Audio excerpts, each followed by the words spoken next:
प्यारी सासंग जी, आप सभी को प्यार भरी राधा स्वामी जी। प्यारी सासंग जी, आज के सत्संग का विषय है कि हमारा मन को शांत कैसे किया जाए, और ये जो हमारे जितने भी मंत्र हैं, क्या इनको जपना सही है? वेदों, शास्त्रों, पुराणों के जो भी जितने भी मंत्र हैं, क्या ये सही हैं? चलिए सुनते हैं आज का सत्संग। तथा मैंने पिछले सत्संग में ये भी कहा था कि हमें शब्दों को दोहराना नहीं है। शब्दों को दोहराने से मन जड़ हो जाता है। तो मेरे एक मित्र ने कमेंट सेक्शन में पूछा कि हमारे मंत्र सभी धर्मों के जो मंत्र हैं और शास्त्रों ने उनका अनुमोदन किया है, सैकड़ों वर्षों से कहा जाता रहा है, उनको दोहराओ दोहराओ, और जितना ज़्यादा दोहराओगे, जितना ज़्यादा रिपीट करोगे, उतना ही ज़्यादा भगवान के निकट पहुंच जाओगे। तो उसके संबंध में मेरे क्या ख्याल है? तो सबसे पहले मैं प्रश्न लूँगा, जो मेरा मेन विषय था कि शांति कितने प्रकार की होती है। शांति दो प्रकार की होती है। एक तो शांति वह होती है जो आदमी को नींद में मिलती है, जब वह रात सो जाता है और सुबह उठकर कहता है, मैं बहुत गहरी नींद में सोया, बहुत अच्छा लगा, बड़ा मन शांत है। यह शांति बेहोशी की शांति है। पैर में दर्द है और डॉक्टर एक इंजेक्शन लगा दे जिससे हमारे स्नायु सो जाएं, तो एक तरह की शांति मिलती है, दर्द का पता होना बंद हो जाता है। जड़ता की शांति है ये। पैर जड़ हो जाएगा, उसकी संवेदनशीलता कम हो जाएगी, दर्द का तब अनुभव नहीं होता। जो आदमी जितना ज़्यादा संवेदनशील है, जितना सेंसिटिव है, उतना ही वह दुखों को अनुभव करता है। जो आदमी जितना जड़ है, जितना इडियट है, उतना ही कम दुखों को अनुभव करता है, क्योंकि पीड़ा के अनुभव के लिए संवेदनशीलता चाहिए। तो जितना संवेदनशील व्यक्ति होगा, उतना ही वो दुख पीड़ा को अनुभव करेगा। जितना कम संवेदनशील व्यक्ति होगा, उतनी ही कम पीड़ा दुख अनुभव करेगा। जमीन पर जो सर्वाधिक बुद्धिमान, सर्वाधिक संवेदनशील हृदय हैं, वे सर्वाधिक दुख पाते हैं। जमीन पर जो बहुत जड़ बुद्धि हैं, उन्हें कोई भी दुख व्याप्त नहीं होता, उन्हें पता ही नहीं चलता, उन्हें ख्याल भी नहीं होता कि यह दुख है, क्योंकि दुख के लिए एक बोध चाहिए, अवेयरनेस चाहिए, होश चाहिए दुख के अनुभव के लिए। तो शांति दो प्रकार की हो सकती है। एक, मन जड़ हो जाए तो भी ऐसा लगेगा कि शांत हो गए। हम नशा कर लें, शराब पी लें, तो भी शांति मालूम पड़ेगी, लेकिन वह शांति सरासर झूठी है। उससे दुख मिटता नहीं, केवल दुख को अनुभव करने वाला यंत्र जड़ हो जाता है।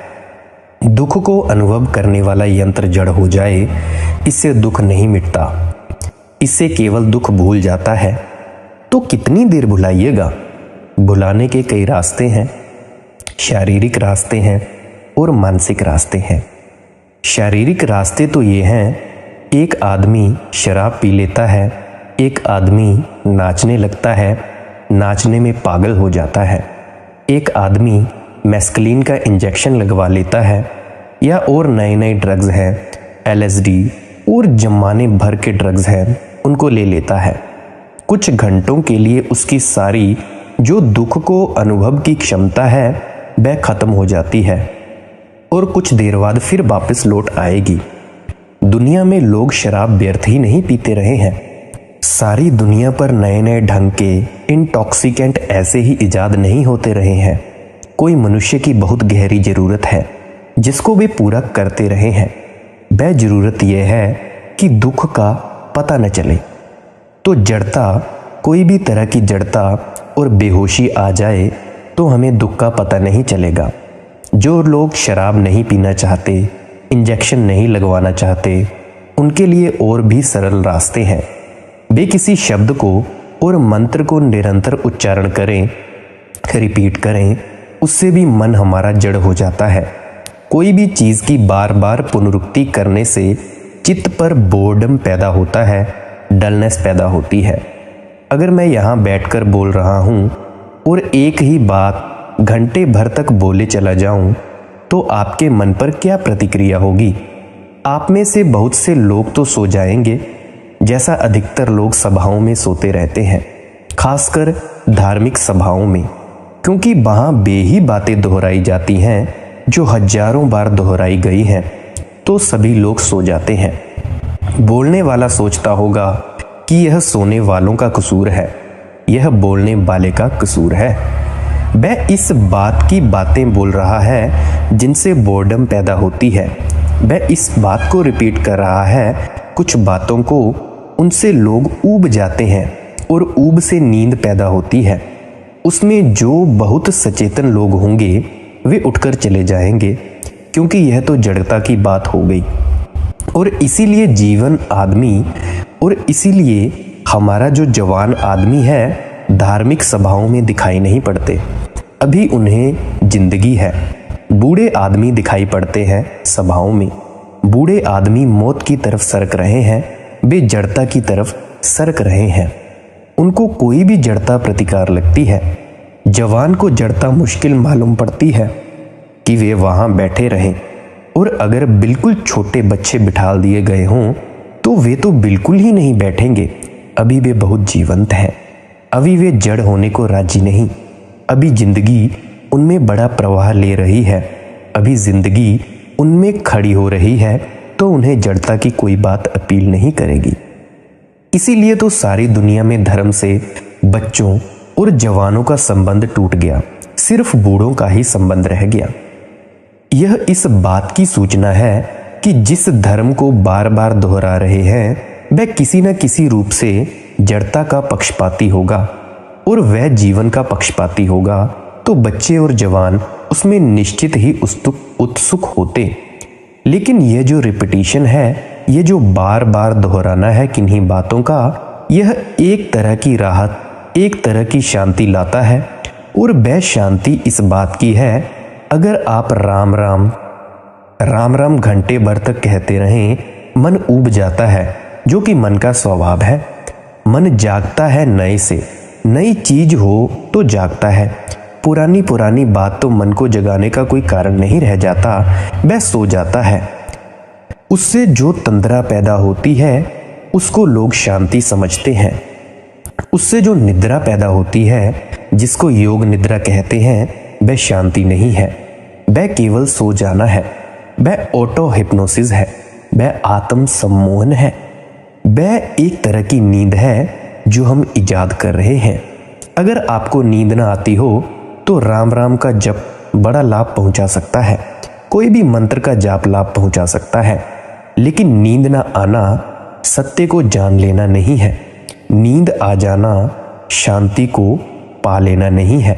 लिविंग साइलेंस बड़ी और बात है, डेड साइलेंस बड़ी और बात है। मरघट पर शांति होती है, वह भी एक शांति है, लेकिन हम यहाँ इतने लोग सुनते हैं और हम शांत हैं। ये बात बिल्कुल दूसरी शांति है। यह मरघट की शांति नहीं है।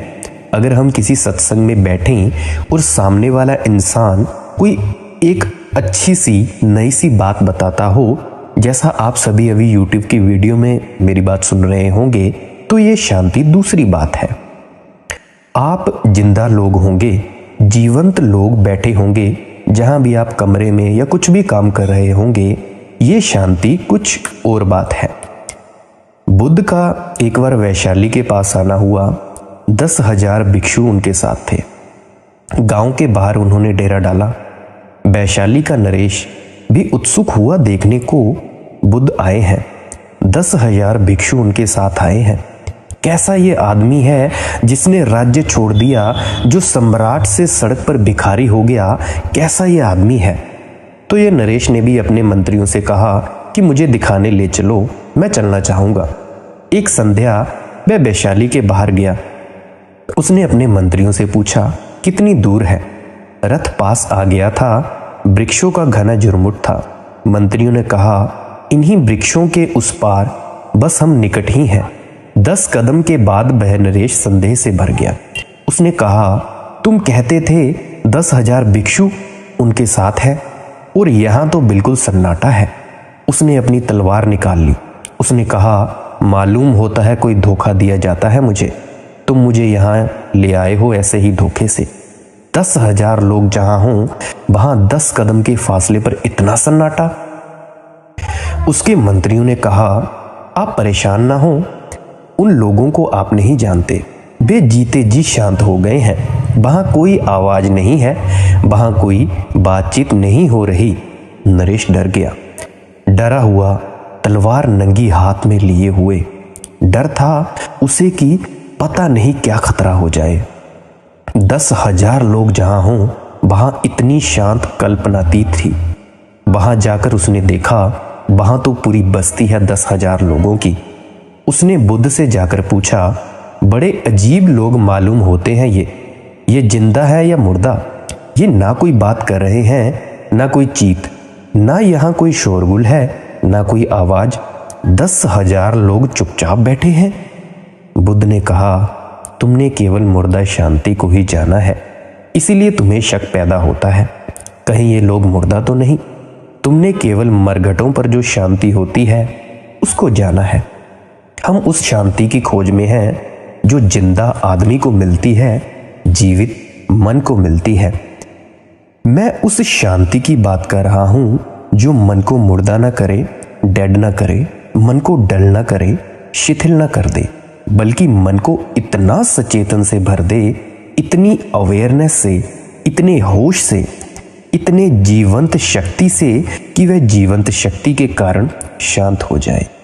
शक्ति की क्षीणता के कारण नहीं, सो जाने के कारण नहीं, बल्कि जागरण के कारण शांत हो जाए। तो जागरण से जो शांति आती है वह तो जीवित है। उस जीवित शांति में तो जाना जा सकता है सत्य, क्योंकि सत्य जानने के लिए जागृत होना बहुत ही जरूरी है। नहीं तो जानेगा कौन? लेकिन मंत्रों, नाम जप और इस तरह की बातों से जो शांति पैदा होती है वह झूठी निद्रा की शांति है, जीवन की शांति नहीं। उससे कुछ होने वाला नहीं है। और ये जो मंत्र हैं, यह भी उन्होंने पूछा है। इतने मंत्र हैं, इतनी शक्तियों का वर्णन है, इससे ये हो सकता है, ये हो सकता है, ये हो सकता है। आप भी सोचते होंगे कि हमने ऐसे ऐसे मंत्रों के जाप किए तो हमारे साथ ये घटनाएं हुई, हमारे साथ ऐसा हुआ, हमारे साथ इतनी इतनी बड़ी चीज़ें घटित हुई।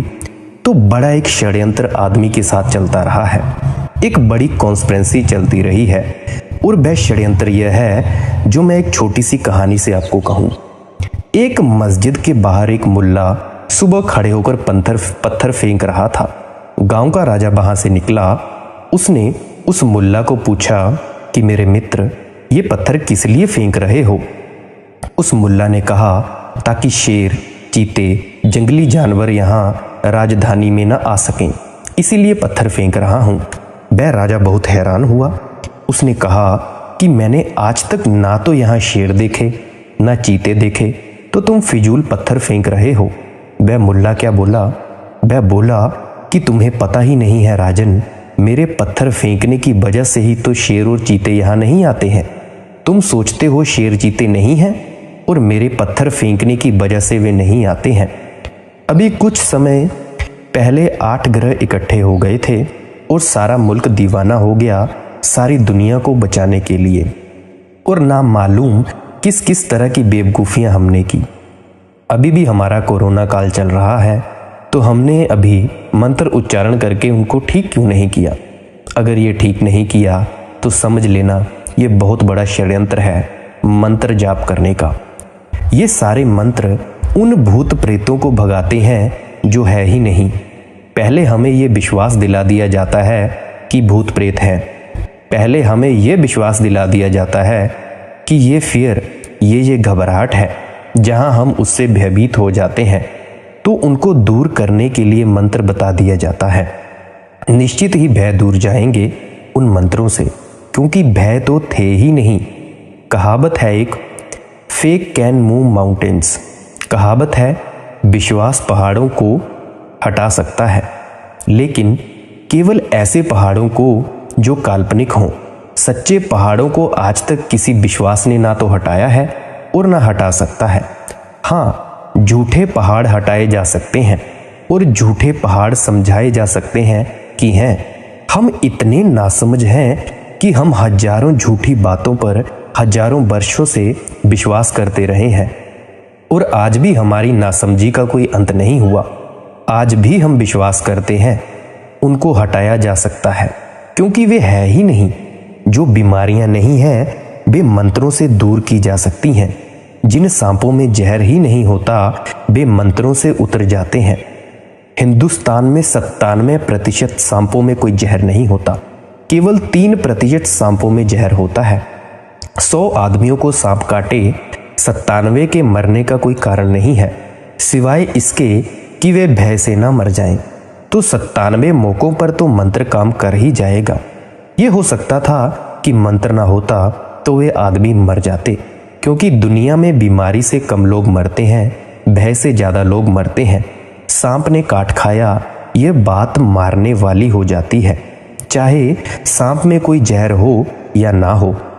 हजारों सांप के कटे हुए लोग मर जाते हैं, लेकिन इसीलिए कि उनको सांप ने काट खाया। उस सांप में कोई जहर ही नहीं होता। 100 आदमियों को सांप काटें, 97 के मरने का कोई कारण नहीं है, लेकिन मर जाते हैं। मंत्र ऐसे आदमियों को बचा सकता है, क्योंकि जो जहर नहीं था वह उतर सकता है और भय हमें बहुत जोर से पकड़ते हैं। मेरी भी जो माताश्री थी उनको भी सांप ने काट खाया था, और जब उनको कान में सांप ने काट खाया था तो उनके कान से खून बह रहा था। उन्होंने भी वे एक हमारे इधर गांव में बाबा जी रहते हैं, तो उनके पास झड़ाने के लिए गए, झाड़ फूंक करने वालों के पास।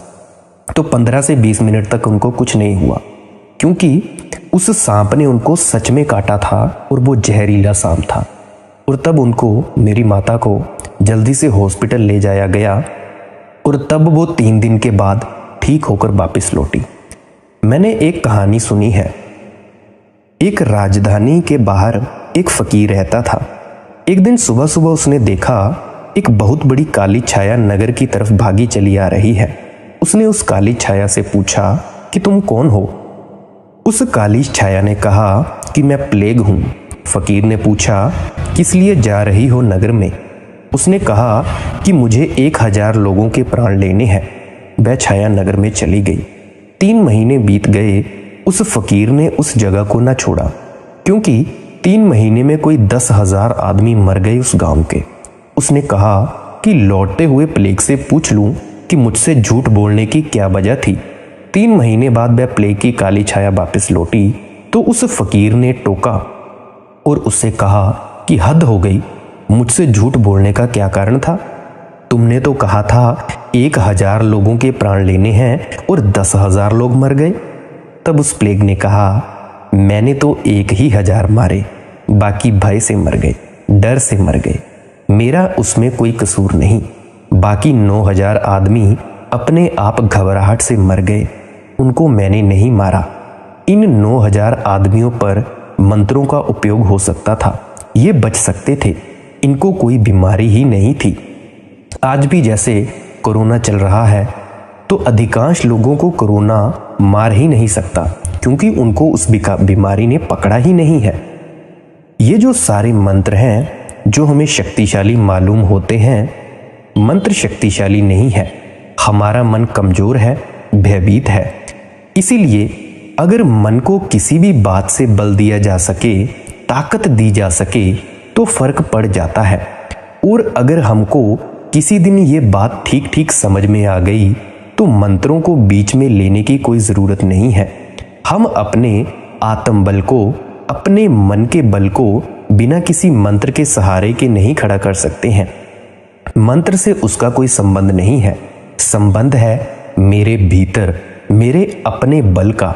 अगर वह है, अगर मेरा भय छूट जाए, अगर जीवन में मेरी चिंता छूट जाए, अगर जीवन में मेरी अशांति छूट जाए, तो इतनी बड़ी शक्ति का उदय होगा, किसी मंत्र की कोई ज़रूरत नहीं है।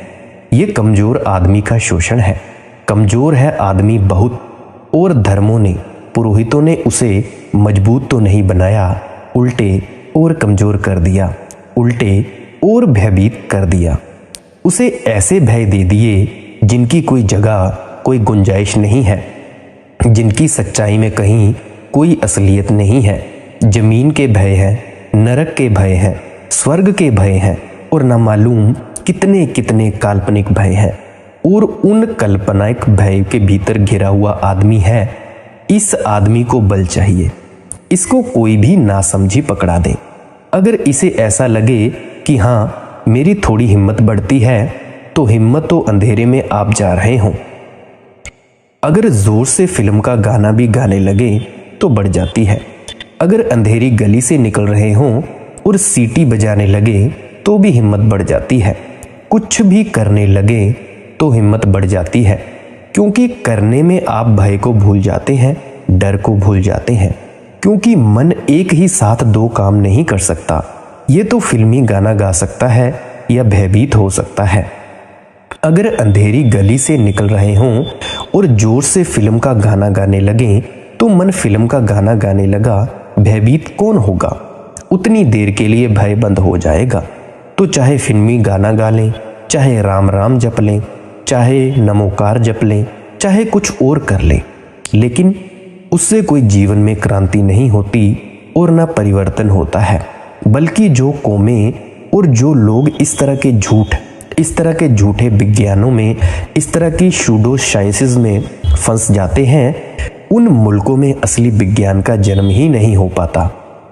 हमारे मुल्क का दुर्भाग्य यही है। यही मंत्र, यही थोथे विश्वास और इन पर श्रद्धा। हमारे मुल्क में साइंस पैदा नहीं हो सकी। हम सारी जमीन पर पिछड़ गए हजारों वर्षों के लिए। शायद अब हम किसी कौम के साथ कदम मिलाकर नहीं चल सकेंगे। किसके ऊपर जिम्मा है? उन लोगों के ऊपर जो इन थोथी बातों को प्रचारित करते रहे, लोगों को समझाते रहे। इसकी वजह परिणाम यह हुआ कि जिंदगी के दुख को मिटाने का जो कोलेजिटी था, जो कारण था असली, वह तो हमने नहीं खोजा। हमने कहा मंत्र पढ़ लो, राम राम जप लो, मामला सब ठीक हो जाएगा। तो जिंदगी के दुख मिटाने के जो असली कारण थे वे हमने खोजे नहीं। हमने ऊपरी तरकीबें खोजी, ना जीवन और पदार्थ के संबंध के सत्यों को खोजा, ना उसकी ताकत बढ़ी, ना उसकी समृद्धि बढ़ी, ना उसका आत्मबल बढ़ा। सब तरह से हम दीनहीन हो गए। और उस दीनहीन हो जाने के पीछे सबसे बड़ा कारण हमारे ये थोथे मंत्र, ये थोथे ख्याल कि हम इन बातों को करके सब कुछ कर लेंगे। सोमनाथ मंदिर पर हमला हुआ। सोमनाथ के हमले के वक्त सारे हिंदुस्तान से बहादुरों ने यह खबर भेजी कि मंदिर की रक्षा के लिए हम आ जाएं। तो मंदिर के गर्भ से भरे हुए पुजारियों ने कहा, तुम्हारी जरूरत भगवान की रक्षा के लिए? भगवान अपनी रक्षा नहीं कर सकेंगे? भगवान सबके रक्षक हैं, तुम्हारी क्या जरूरत? बात तो ठीक थी। भगवान जो सबके रक्षक हैं, उनके लिए कोई तलवार की रक्षा की जरूरत है? मान गए वे लोग। तलवार लिए हुए सिपाही खड़े थे, लेकिन वे लड़े नहीं। जिसने हमला किया था वह आदमी भीतर घुस गया और 500 पुजारी थे उस मंदिर में, और वे अपने मंत्रों का जाप कर रहे थे और प्रार्थनाएं कर रहे थे। और गजनी ने मूर्ति पर चोट की और मूर्ति के टुकड़े टुकड़े हो गए और वो गिर गई, और उनके सारे मंत्र रखे के रखे रह गए और उनकी सारी प्रार्थनाएं रखी रह गई। और तब उन पुजारियों ने क्या कहा? जब उन्होंने देखा कि मंत्र फिजूल हो गए, सब व्यर्थ हो गए, मूर्ति तोड़ दी गई, तो उन्होंने एक नई बात इजाद कर ली लोगों को धोखा देने के लिए। उन्होंने कहा कि गजनी शिव का अवतार मालूम होता है, नहीं तो ये कैसे हो सकता है। और हम उन मूर्खों में से हैं जो हमने पहली बात भी मान ली और दूसरी बात भी मान ली कि गजनी जो है भगवान शिव का अवतार होना चाहिए। तभी तो सारी बात हो गई। ये जो हम इस भांति का जो चिंतन करते रहे हैं, ये चिंतन नहीं है, ये जड़ता है। और इसका परिणाम यह हुआ कि हम साइंस को जन्म नहीं दे पाए, हम खोज नहीं कर पाए। दूसरी कौमों के लोग जो सभ्यता और विचार के रास्ते पर हमसे बहुत पीछे चले, बहुत पीछे, वे आज चांद तारों पर पहुंच रहे हैं। उन्होंने पदार्थ का अणु तोड़ लिया। वे आज आत्मा और मन की तलाश में भी बहुत गहरे जा रहे हैं। और हम जिन्होंने यात्रा बहुत पहले शुरू की थी, आज जमीन पर सबसे पीछे होकर खड़े हैं। कौन है जिम्मेवार? वे ही लोग जो आज भी मंत्र और हवन की बातें कर रहे हैं। मैंने सुना है पिछले हजारों सालों पहले जो साइंस, जो विज्ञान भारत में थी, वो दुनिया के किसी कोने में नहीं थी। और आज जो भारत की साइंस है, भारत का विज्ञान है, बहुत पीछे पिछड़ा हुआ है। मैं धर्म ग्रंथों में पढ़ता हूँ कि बहुत ही खोजें जो आज लोग कर रहे हैं इस दुनिया में, वो भारत में कई हजार सालों पहले हो चुकी थी। पर अब जिम्मेवार कौन? ये हमारे थोथे मंत्र, ये हमारे थोथे हवन। जीवन बातचीत करने से हल नहीं होता और ऊपरी इलाज करने से चिकित्साएं नहीं होती। जीवन में कारण खोजने पड़ते हैं। कारण की खोज साइंस है और बिना कारण खोजे शब्दों को दोहराने की आस्था अंधविश्वास है। मैं आपसे निवेदन करता हूं, कोई मूल्य इनका बात बहुत नहीं है। और जब तक हम ये बात स्पष्ट रूप से न समझ लेंगे और हमारे मुल्क की नई पीढ़ी इस जंजाल से नहीं छूट जाएगी, तब तक हम अपने मुल्क में सत्य से अनुसंधान में ना तो पदार्थ को खोज सकेंगे और न ही परमात्मा को। मंत्र ना तो परमात्मा की खोज में अर्थपूर्ण है और ना परमात्मा की खोज में। दोहराने वाली बातें और कोरे शब्दों को दोहराने वाली बातें ज़्यादा से ज़्यादा थोड़ी सी हिम्मत दे सकती हैं, लेकिन उनसे कोई जीवन में क्रांति नहीं होती।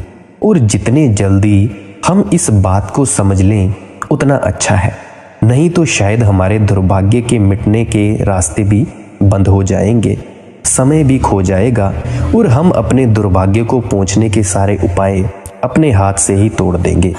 लेकिन हम आज भी यही किए चले जा रहे हैं। आज भी पानी नहीं गिरता तो हम मंत्र का सहारा लेते हैं। 5000 साल से हम यही करते रहे हैं।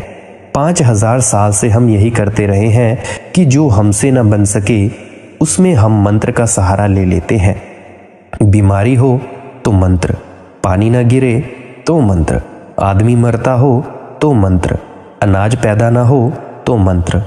मंत्रों का कुल जमा परिणाम यह हुआ जो हम आज हैं, और इसका फल यह हुआ कि हम मंत्र में खोए रहे। और अगर हम कारण खोजने में इतनी ताकत लगाते तो कोई वजह न थी कि आकाश से पानी क्यों न गिर सके, कोई वजह न थी कि जमीन के भीतर से पानी क्यों ना निकाला जा सके। जमीन के भीतर इतना पानी है, अगर 500 वर्षों तक भी बिल्कुल वर्षा न हो तो भी पानी की कोई कमी नहीं है, लेकिन हम उसे निकालने में समर्थ नहीं हो सके। हम बैठे रहे, मंत्र पढ़ते रहे। बिहार में हर वर्ष आए वर्ष अकाल पड़ता है। मंत्र वहां बहुत पढ़े जाते हैं, मुल्क भर से भीख मांगी जाती है। अब तो हम दुनिया भर में भिखारी की तरह जाहिर हो गए हैं। हर जगह हाथ फैलाकर खड़े हो जाते हैं। मंत्र घर में पढ़ते हैं, भीख जमाने भर में मांगते हैं। लेकिन बिहार में वह किसान हाथ पर हाथ रखे बैठता है, जमीन में कुआं भी नहीं खोदता। बिहार के खेतों में कुएं नहीं है। जहां निरंतर अकाल पड़ रहा है वहां हर वर्ष यज्ञ, महायज्ञ और न मालूम क्या क्या बेवकूफ़ियां हम करते रहते हैं, लेकिन कुआं खोदने की हम कोई फिक्र नहीं करते। कुआं हम क्यों खोदें? हम तो मंत्रों के धनी हैं और मंत्र हमारे पास हैं तो सब पानी भी गिरेगा और फसलें भी उगेंगी और न मालूम हम क्या क्या कर लेंगे। इस भ्रम में, इस इल्यूजन में हमने बहुत कुछ कमाया है। वक्त आ गया है कि हम ये भ्रम तोड़ दें, नहीं तो मुल्क की रीढ़ हमेशा के लिए टूट जाएगी। इस कौम का बहुत भविष्य नहीं है। अगर हम इन्हीं पुरानी पिटी पिटाई बातों को आगे दोहराते जाते हैं तो इस कौम के आगे आने वाले दिन अच्छे नहीं हो सकते। हम एक भिखमंगे में परिवर्तित हो गए हैं और मंत्रों की कृपा है और हमारे पुरोहितों की और हमारे पंडितों की। ज़रूर मंत्र उपयोगी हैं पंडितों और पुरोहितों के लिए, आपके लिए नहीं। उनका तो धंधा है, उनका व्यवसाय है, उनकी आजीविका है, वे उससे जी रहे हैं। और अगर ये बंद हो जाएंगे बातें और लोगों का ख्याल इनसे हट जाएगा तो उनकी आजीविका जरूर टूट जाएगी। इसका तो ज़रूर मन में दुख होता है कि उनकी आजीविका टूट जाएगी, लेकिन अब यह आजीविका तोड़नी पड़ेगी। अब उनकी आजीविका चलेगी तो इस पूरे मुल्क का जीवन टूट जाएगा। अब दो बातों में से कुछ ना कुछ निर्णय करना होगा कि या तो मंत्र पढ़ने वाले पंडित और पुरोहित जिए या हम जिए, और या फिर अब इनको अपना व्यवसाय बदलना होगा। अच्छा होगा कि मंत्र और यज्ञ करवाने की वजह ये कुएं खोदने लगे, कुछ और करने लगे और मुल्क को जीने दें और खड़ा होने दें। कोई उपयोग नहीं है, जरा भी कोई उपयोग नहीं है। और इस बात को बहुत स्पष्ट दो कि दो चार की भांति आपसे कह रहा हूं, कोई उपयोग नहीं है। सोचें और देखें हमारे मुल्क की कथा, क्या हुआ इनके उपयोग का परिणाम। हम कहाँ खड़े हैं, लेकिन हम विचार भी नहीं करते। हम शायद सोचते होंगे कि हम मंत्र ठीक से नहीं पढ़ पाए, इसीलिए सब गड़बड़ हो गई। शायद हम सोचते होंगे यज्ञ हवन कम कर पाए, इसीलिए यह गड़बड़ हो गई। या मंत्र तो पढ़े लेकिन उच्चारण ठीक नहीं हो पाया, संस्कृत में कुछ भूल हो गई, इसीलिए यह गड़बड़ हो गई। या शायद हमने पंडितों पुरोहितों की बात पूरी तरह नहीं मानी, इसीलिए यह गड़बड़ हो गई। ये समझाने वाले लोग भी हैं और हम में से बहुत से लोग इसको समझने के लिए तैयार भी हैं, क्योंकि हजारों सालों की दास्तां में जिस कौम का दिमाग पल गया हो, उसकी सोचने समझने की शक्ति समाप्त हो जाती है। उसे सोच विचार पैदा नहीं होता। उसकी आदत विश्वास करने की हो जाती है, विचार करने की नहीं होती।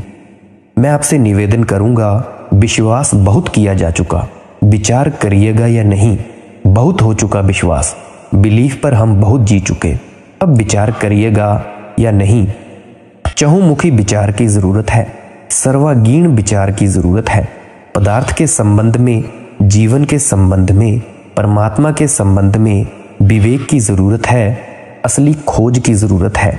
अंधेपन की जरूरत नहीं है कि हम मान लें। मान लेने की कोई आवश्यकता भी नहीं है। किसी बात को मानने की कोई जरूरत नहीं है। बहुत मान चुके और बहुत खो चुके। मुल्क बैंकरप्ट हो गया है, दिवालिया हो गया है। उसकी आत्मा नष्ट हो गई, उसके प्राण भटक गए, उसकी सारी दिशा खो गई, उसकी आंखें बंद हो गई।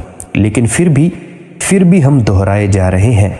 हम दोहराए जा रहे हैं उन्हीं बातों को जो हमारे भटकने का रास्ता बनी। हम आज भी कहे जा रहे हैं।